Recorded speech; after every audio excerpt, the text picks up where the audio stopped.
नमस्कार साथियों, आप लोगों का स्वागत है गज की बायो क्लासेस में। और आज हम आपको साइक्लोएल्केन के बारे में समझाएंगे। साइक्लोएल्केन क्या है, साइक्लोएल्केन के बनाने की सामान्य विधियाँ क्या हैं, उनके गुणों का वर्णन करो, ये आपको समझाएंगे। तो साइक्लोएल्केन तथा या साइक्लोपैराफिन, जिसे हम साइक्लोपैराफिन भी कहते हैं, संतृप्त हाइड्रोकार्बन होते हैं जिनमें कार्बन परमाणु एकल सहसंयोजक बंधों के द्वारा जुड़कर बंध श्रृंखला बनाते हैं। कार्बन परमाणु जो होते हैं वो आपस में सहसंयोजक बंध द्वारा एक बंध श्रृंखला बनाते हैं। बंध श्रृंखला मतलब क्लोज।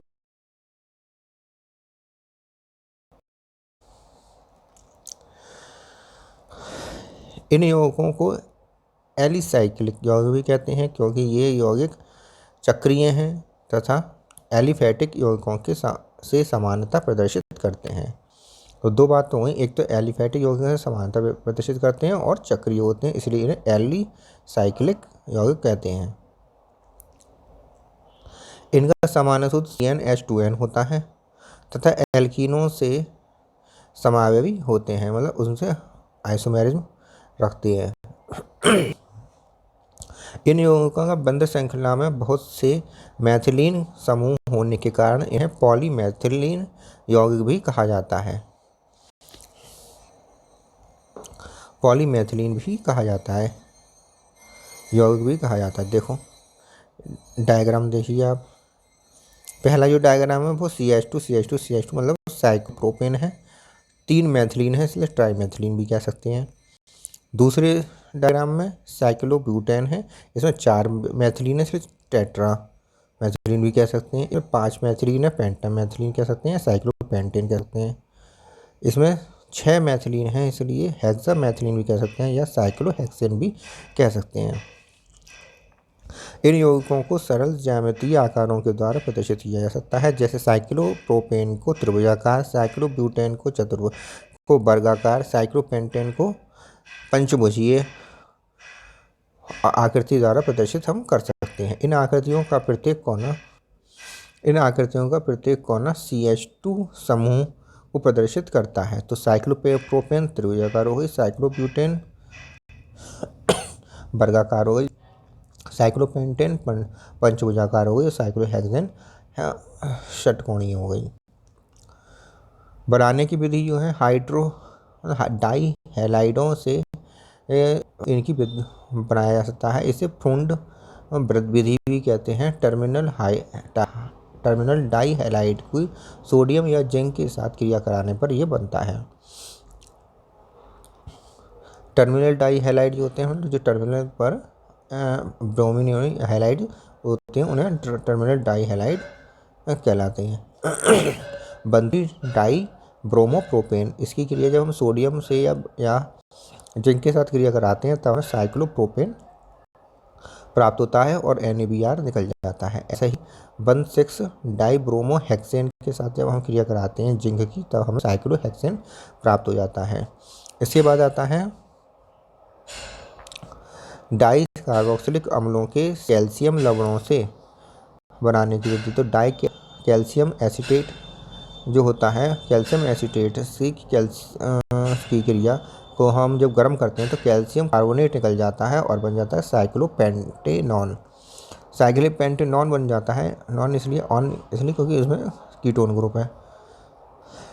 जब इसकी जिंक या Hg के उपस्थिति में सांद्र HCl की उपस्थिति के साथ क्रिया कराई जाती है तब ये बन जाता है साइक्लोपेंटेन। अब आती है परकिंस विधि। डाइब्रोमोपैराफिन की सोडियम मैलोनिक एस्टर के साथ अभिक्रिया करके ये प्राप्त की जाती है। देखिए 1,2 डाइब्रोमो एथेन की जब क्रिया डाइसोडियो मैलोनिक एस्टर के साथ जब क्रिया कराई जाती है तो NaBr और NaBr के 2 अणु इसमें निकल जाते हैं, 2 NaBr निकल जाते हैं और बन जाता है साइक्लोप्रोपेन डाइकार्बोक्सिलिक एस्टर।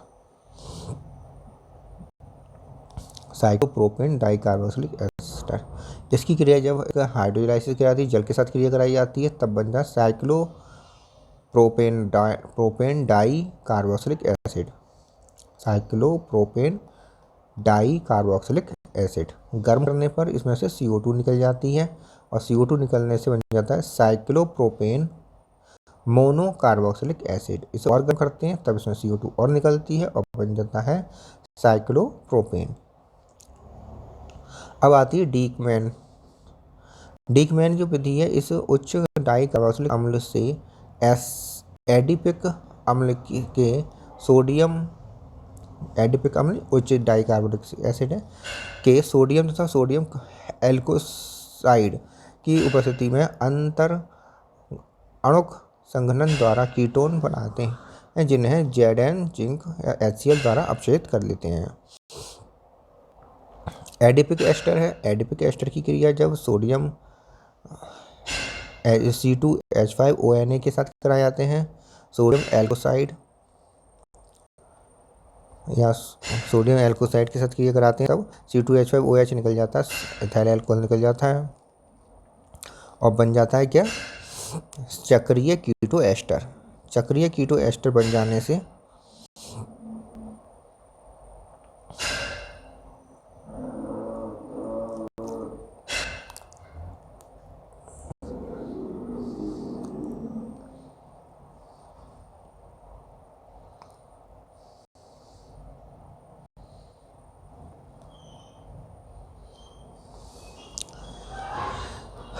चक्रीय कीटो एस्टर बन जाने के बाद फिर से जब H2O के साथ क्रिया कराई जाती है तब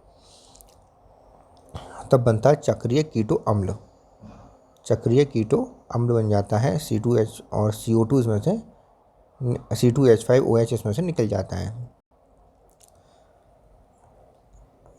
गर्म करते हैं जब इसमें CO2 जब COOH आ गया तो इसमें गर्म करने से CO2 निकल जाएगी यहाँ से और अब बनेगा साइक्लोपेंटेनॉन। साइक्लोपेंटेनॉन जब बन जाती है तब इसे जिंक, पहले भी बताया था, साइक्लोपेंटेनॉन जब बन जाता है तो जिंक तथा Hg तथा HCl के साथ क्रिया कराते हैं तब हाल बन जाता है साइक्लोपेंटेन।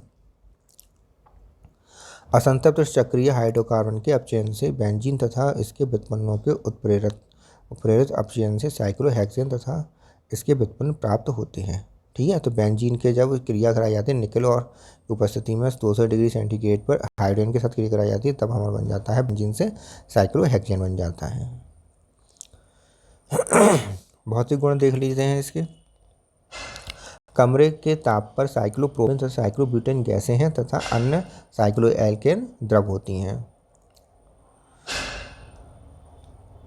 अणुभार बढ़ने के साथ साथ साइक्लोएल्केन के क्वथनांक तथा गलनांक में वृद्धि होती चली जाती है। साइक्लोएल्केन जल में अविलेय तथा एथेनॉल तथा ईथर में विलेय होते हैं। रासायनिक गुण देखिए। साइक्लोएल्केन रासायनिक गुणों में एल्केन तथा एल्कीनों से समानता प्रदर्शित करते हैं।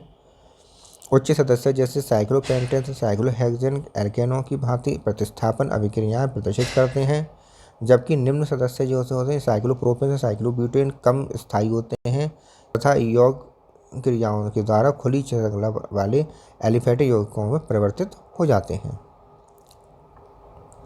एल्केनों से समानता प्रतिस्थापन अभिक्रियाएं। Cl2 तथा Br2 के साथ क्रिया कराने पर Cl2 के साथ क्रिया कराएंगे धीमी सूर्य के साथ तब CHCl यहाँ पे हट जाएगा और Cl लिख जाएगा, क्लोरोसाइक्लोपेंटेन बन जाएगा। फिर दोबारा से क्रिया होगी धीमी सूर्य के कम प्रकाश में जब क्लोरीन के साथ क्रिया होगी तब क्या बनेगा, साइक्लोहेक्सेन से क्लोरोसाइक्लोहेक्सेन बन जाएगा। एल्कीनों से समानता हाइड्रोजन के साथ क्रिया कराई जाएगी निकल की उपस्थिति में 80 डिग्री सेंटीग्रेड पर तब साइक्लोप्रोपेन से बन जाएगा प्रोपेन और साइक्लोब्यूटेन से बन जाएगा नॉर्मल ब्यूटेन। साइक्लोपेंटेन की जब हाइड्रोजन के साथ क्रिया कराई जाएगी तो नॉर्मल पेंटेन बनेगा। ऐसे क्लोरीन का जब ब्रोमीन के साथ क्रिया कराएगी, क्लोरीन या ब्रोमीन के साथ जब क्रिया कराई जाएगी तब साइक्लोप्रोपेन से बन जाएगा 1,3 डाई का क्लोरोप्रोपेन बन जाएगा। बॉन्ड टूट जाएगा और बॉन्ड टूटने के बाद ये बॉन्ड टूट जाएगा और बॉन्ड टूटने के बाद क्लोरीन दोनों जगह पर लग जाएंगे। उच्च साइक्लोएल्केन में ये क्रियाएं नहीं होती हैं, केवल साइक्लोप्रोपेन और साइक्लोब्यूटेन में ही ये क्रिया होती हैं। साथ है HBr तथा HI के साथ क्रिया। HBr के साथ क्रिया कराई जाएगी, साइक्लोप्रोपेन से वन ब्रोमोप्रोपेन बन जाएगा। बॉन्ड टूटेगा यहाँ पर, और बॉन्ड टूट कर एक तरफ H और एक तरफ Br लग जाएगा तो वन ब्रोमोप्रोपेन बन जाएगा। ऐसे ही यहाँ पे एक बॉन्ड टूटेगा और लग जाएगा वन आयोडोप्रोपेन बन जाएगा। इसके बाद आता है साइक्लोब्यूटेन केवल HI के साथ क्रिया करके वन आयोडोब्यूटेन बना लेते हैं, तो वन आयोडोब्यूटेन बना लेते हैं। इसके बाद आता है ऑक्सीकरण। ऑक्सीकरण में क्या है, साइक्लोहेक्सेन का जब ऑक्सीकरण किया जाता है गर्म क्षारीय KMnO4 की उपस्थिति में, तो ऑक्सीजन इसमें लग जाती है और बन जाता है एडिपिक एसिड। एडिपिक एसिड इसमें बन जाएगा। बायर्स प्रकृति सिद्धांत, बेयर्स स्ट्रेंथ थ्योरी। बायर्स इसमें क्या था, ओलिफिन तथा निम्न साइक्लोपैराफिन बहुत क्रियाशील होते हैं और सफलतापूर्वक यौगिक क्रियाएं बनाते हैं। जैसे एथिलीन होती है, इसे ब्रोमीन के साथ क्रिया कराएंगे तो एथिलीन डाइब्रोमाइड बन जाएगा। साइक्लोप्रोपेन होते हैं, इसमें HI के साथ क्रिया कराने पर वन डाइडोप्रोपेन बन जाता है। साइक्लोब्यूटेन से वन आयोडोब्यूटेन बन जाता है। उच्च साइक्लोपैराफिन हालांकि पैराफिनों की तरह पर्याप्त रूप से स्थायी होते हैं, HI के द्वारा भी प्रभावित नहीं होते हैं।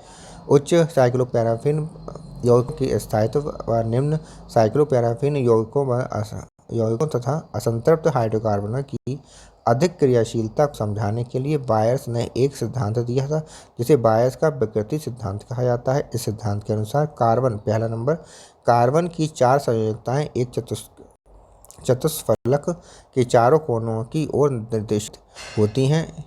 किन्हीं दो संयोजी बंधों के द्वारा बंधों के बीच का कोण 109 डिग्री 28 मिनट का होता है। कार्बन की संयोजकताएं स्थिर रिजिड नहीं होती हैं तथा इनकी दिशा को परिवर्तित किया जा सकता है, परंतु दिशा में किया गया कोई भी परिवर्तन अणु में आंतरिक विकृति उत्पन्न कर देता है, जिसके कारण अणु अस्थायी हो जाता है।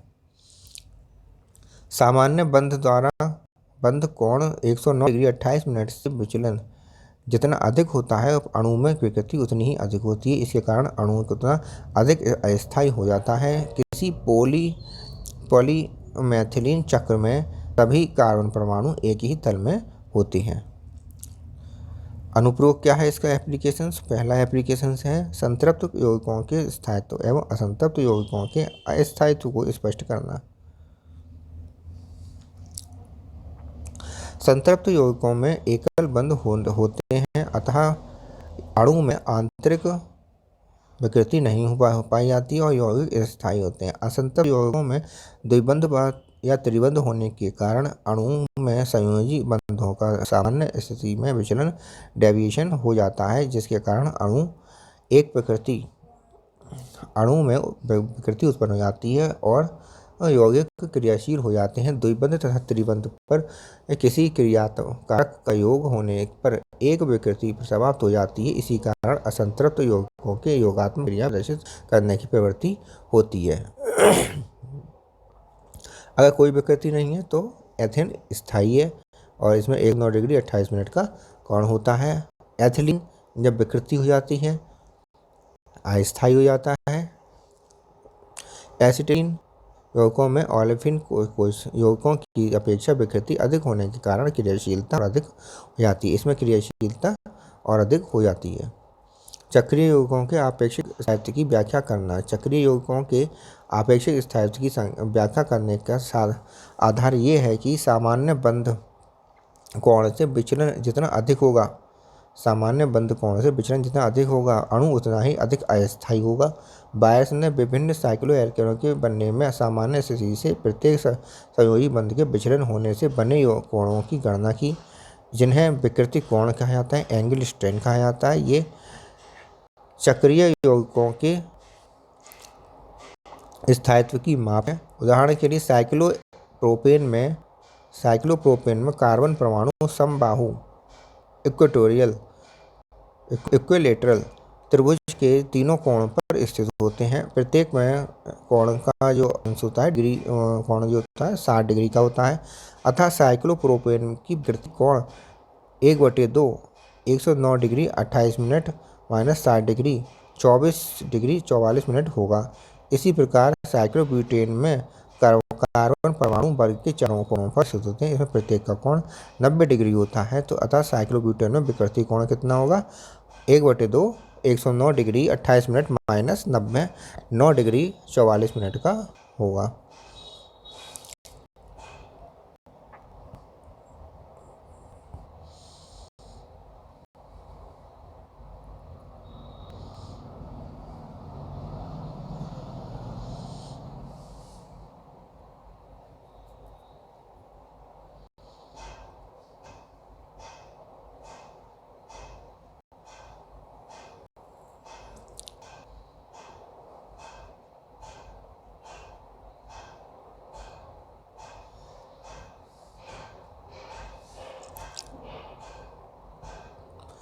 विभिन्न साइक्लोइलेक्ट्रॉनों में संयोजी बंधों का सामान्य स्थिति में विचलन निम्न सारणी द्वारा प्रदर्शित किया जाता है। विकृति कोण धनात्मक या ऋणात्मक या धनात्मक हो या ऋणात्मक, इसी मात्रा विकृति को निर्धारित करता है। जैसे साइक्लोप्रोपेन है, साइक्लोप्रोपेन त्रिभुजाकार है, तो इसमें बंध होते हैं 60 डिग्री के होते हैं और विकृति कोण कितना होगा? 24 डिग्री 44 मिनट का होगा, 24 डिग्री 44 मिनट का, और प्लस में।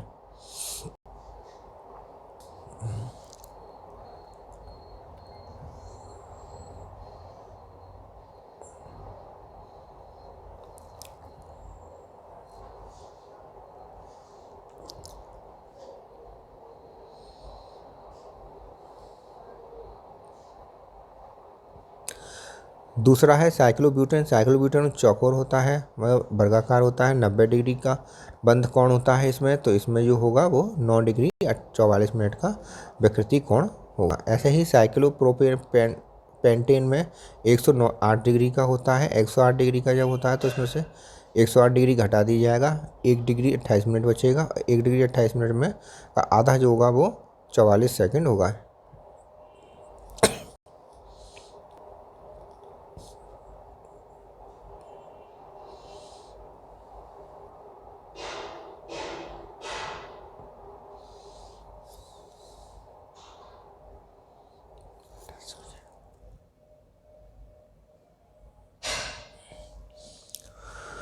चौवालीस 88 में कितना घटा? 28 घटा, 30 घटा तो 28 से 88 से 88 में से 8 घटाई 80 बचे, 80 में से 20 घटा दिए 60 है, 60। 1 डिग्री में 60 मिनट होते हैं। 1 डिग्री बचा, इधर आ जाएगा 60 मिनट हो जाएंगे, 60 मिनट 88 का 88 का 44, इस तरह का। तो ये 1 डिग्री में 28 मिनट होते हैं। 1 डिग्री में 60 मिनट होते हैं। और 1 डिग्री में 60 मिनट होने के कारण क्या है कि 1 डिग्री जब बचेगा तो वो 28 की तरफ आ जाएगा और 60 में जुड़ जाएंगे, 88 जाएंगे, 2 से भाग दे देंगे, 44 आ जाएंगे यहाँ पर। ऐसे ही साइक्लोहेक्सेन में क्या होता है? 120 डिग्री होता है, इसका जब 120 घटा देंगे 109 में से तो माइनस के बचेंगे, माइनस के जो बचेंगे उसमें से उसका आधा कर देंगे, तो ये हमारा आ जाएगा 5 डिग्री 16 मिनट।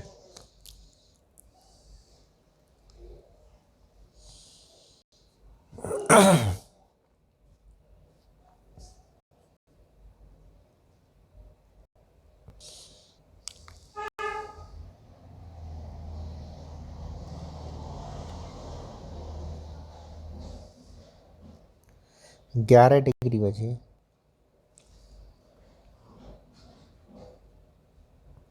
11 डिग्री में से 1 डिग्री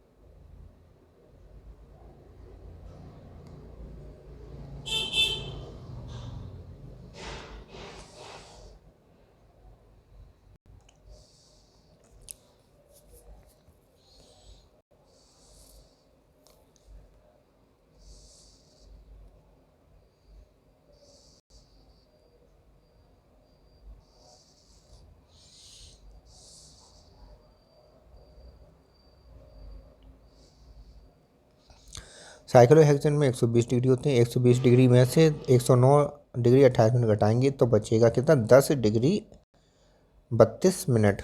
10 डिग्री 32 मिनट को जब आधे करेंगे तो 5 डिग्री 16 मिनट उसके बचे जाएंगे माइनस के। अब विकृति कोण साइक्लोप्रोपेन में अत्यधिक अधिकतम या साइक्लोपेंटेन में न्यूनतम है। इस सिद्धांत के आधार पर साइक्लोपेंटेन सबसे अधिक विकृत अणु है, जिसके फलस्वरूप यह अधिकतम अस्थायी और अकेशीय है। साइक्लोब्यूटेन में साइक्लोप्रोपेन से विकृति कम है, अतः ये पर्याप्त रूप से स्थायी और चक्र खुलने की अभिक्रियाएं केवल विशेष परिस्थितियों में ही देता है। साइक्लोपेंटेन में विकृति कोण सबसे कम है, इसके कारण ये चक्र खोलने की अभिक्रियाएं प्रायः नहीं देता है। ठीक है। बायर की विकृति सिद्धांत के दोष क्या होते हैं? इस सिद्धांत के आधार पर साइक्लोपेंटेन साइक्लोहेक्सेन की अपेक्षा अधिक स्थायी होना चाहिए। ये क्योंकि साइक्लोपेंटेन में विकृति को कम है। वास्तविक तथ्य यद्यपि इसके विरुद्ध है। साइक्लोपेंटेन चक्र 300 डिग्री सेंटीग्रेड पर उत्प्रेरित हाइड्रोजनीकरण से खुल जाता है तथा जबकि साइक्लोहेक्सेन चक्र नहीं है। दूसरे 6 कार्बन युक्त चक्रीय यौगिकों 5 कार्बन युक्त चक्रीय यौगिकों से प्रकृति में अधिक मात्रा में पाए जाते हैं। ये सिद्धांत साइक्लोहेक्सेन तथा उच्च सदस्यों के स्थायित्व को स्पष्ट नहीं करता। विभिन्न प्राकृतिक यौगिक जैसे मस्कोन तथा सिवेस्टोन क्रमशः 26 से 17 कार्बन युक्त चक्रीय यौगिक होने पर भी स्थायी होते हैं। बायस के विकृति सिद्धांत में सुधार विकृतिहीन चक्रों का सिद्धांत। देखिए, बायस के इस विकृति सिद्धांत के दोषों का निवारण करने के लिए सॉक्से ने बताया कि 5 कार्बन परमाणुओं से अधिक कार्बन परमाणु वाले चक्रों में कार्बन परमाणु एक ही स्थिति में नहीं रह पाए जाते बल्कि विभिन्न तलों में पाए जाते हैं, जिससे अणुओं में विकृति उत्पन्न नहीं होती है। इन अणुओं में संयोजी बंध सामान्य बंधों से विचलित नहीं होते हैं। सॉक्से के अनुसार बताया कि साइक्लोहेक्सेन निम्नलिखित दो विकृत विहीन रूपों में पाया जाता है, जो इन रूपों को कुर्सी रूप तथा नाव रूप कहते हैं। कुर्सी रूप ये और नाव रूप कहते हैं। मोहर ने 1919 में बताया कि ये कुर्सी तथा नाव रूप एक दूसरे में परिवर्तित होते रहते हैं, अतः इन रूपों को पृथक करना संभव नहीं है। सॉक्से तथा मोहर का ये सिद्धांत अब विकृतिहीन चक्रों का सिद्धांत कहा जाता है। सॉक्से मोहर ने साइक्लोहेक्सेन के 2 संस्करण जिनमें हाइड्रोजन परमाणु के अंतरावकाश में स्थित या प्रदर्शित की गई हैं, नीचे अनुसार दिया गया है। साइक्लोहेक्सेन की ये कुर्सी तथा नाव संरूपण है। ये संरूपण कुर्सी या जेड संरूपण, नाव या सी संरूपण कहलाते हैं। साइक्लोहेक्सेन की कुर्सी रूप में सभी कार्बन बंधों के युग्म रूप पूर्ण रूप से सांतरित होते हैं। जबकि नाव रूप में ये बंध ग्रस्त होते हैं, अतः कुर्सी का तनाव मुक्त होता है। नाव संरूपण में C1 C4 पर हाइड्रोजन परमाणुओं की अत्यधिक निकटता के कारण व्यावर्तित तनाव तथा त्रिविम तनाव पाया जाता है, यद्यपि इनके बंध कोण तनाव नहीं पाया जाता है। ये देखा गया है कि साइक्लोहेक्सेन के कुर्सी संरूपण की ऊर्जा नाव संरूपण की ऊर्जा से 7 किलोकैलोरी प्रति मोल कम होती है तथा कुर्सी रूप नाव रूप से अधिक स्थायी होता है। साइक्लोहेक्सेन के दोनों संरूपण अग्र पृष्ठ पर दूसरे पृष्ठ किए हैं। इनके इस सिद्धांत की पुष्टि रुचिका द्वारा किए गए प्रयोगों द्वारा होती है, जिन्हें 34 कार्बन परमाणु युक्त स्थायी चक्रीय कीटोनों का विश्लेषण किया। मस्कॉन ने C16 H30O, सेवेस्टोन C17 H30O के स्थायित्व को बहुतलीय विकृतिहीन चक्रों के आधार पर समझाया जा सकता है। देखिए नाव रूप जिस तरह से दिया हुआ है और मुड़ा हुआ रूप इस तरह से दिया मुड़ा रूप। साइक्लोब्यूटेन तथा साइक्लोप्रोपेन की अपेक्षा अधिक स्थायी होते हैं। साइक्लोहेक्सेन साइक्लोपेंटेन की अपेक्षा अधिक स्थायी, इसको बताना है। तो ये क्वेश्चन जो है साइक्लोब्यूटेन साइक्लोप्रोपेन की अपेक्षा अधिक स्थायी होते हैं, ये बायस के सिद्धांत के अनुसार समझाया जा सकता है। ठीक है, चक्रीय प्रोपेन चक्रीय ब्यूटेन इनके उदाहरण दे दीजिएगा। इसके बाद साइक्लो कुर्सी रूप नाव रूप से बता दीजिएगा। साइक्लोप्रोपेन के ऑर्बिटल संरचना का वर्णन करिए। बनाना या मुड़ा बंध क्या होता है, तो बनाना या मुड़ा रूप क्या होता है इसके बारे में यहाँ दिया हुआ है। इस प्रकार ये आपका कंप्लीट हो जाता है। और अभ्यास के लिए प्रश्न है, इनके अभ्यास के लिए प्रश्न आप लगाइए और अभ्यास के प्रश्न के जो सही आंसर हैं वो इसी में दिए हुए हैं। रिक्त स्थान के भी सही आंसर लास्ट में दिए हैं, सही गलत के भी सही लास्ट में दिए गए हैं। देखिए ये सारे उत्तर इसमें दिए गए हैं। ठीक है, तो अब आपको मैं आशा करता हूँ आप लोग मेरा वीडियो अच्छा लगा होगा और आप लोग इसे शेयर अवश्य करेंगे अपने साथियों के साथ ही साथ इसे जो भी चैनल पर पहली बार आए हैं उन्हें वो सब्सक्राइब जरूर करेंगे और बेल आइकन अवश्य दबाएंगे।